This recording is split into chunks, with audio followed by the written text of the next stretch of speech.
আসসালামু আলাইকুম। ট্রেডিং গ্যালারিতে আপনাকে স্বাগত। কোথায় এবং কেন এক্সিট নেওয়া উচিত সে সম্পর্কে আগে আলোচনা করা হয়েছে। আপনি উপরের ডান পাশের লিঙ্ক থেকে অথবা এই ভিডিওর শেষে দেওয়া লিঙ্ক থেকে ডিটেলস দেখে নিতে পারেন।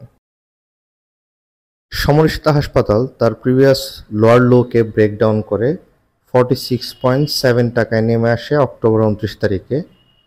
যদিও অক্টোবর 29 তারিখে প্রাইস ক্লোজ হয় হ্যাঙ্গিং ম্যান ক্যান্ডেল ফর্ম করার মাধ্যমে।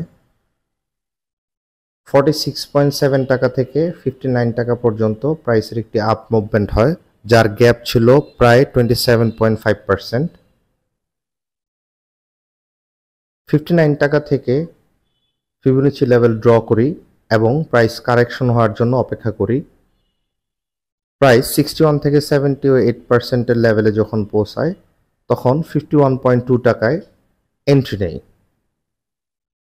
কারেকশন কমপ্লিট হওয়ার পরে প্রাইস যখন আপ মুভমেন্টে যায় তখন 58-59 টাকার লেভেলকে প্রাইস রেসপেক্ট করে মার্চের 3 তারিখে প্রাইস 58-59 টাকা লেভেলে একটি শুটিং স্টার ক্যান্ডেল ফর্ম করে।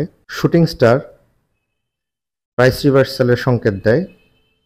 এই জন্য আমরা ট্রেডটিকে ক্লোজ করার সিদ্ধান্ত নেই এবং 88 দিনে 14.8% প্রফিট টেক করি। ব্যাংক ছাড়া ইনভেস্টমেন্টের আর কি অপশন আছে সে সম্পর্কে জানতে ট্রেডিং গ্যালারির ভিডিওটি দেখতে পারেন।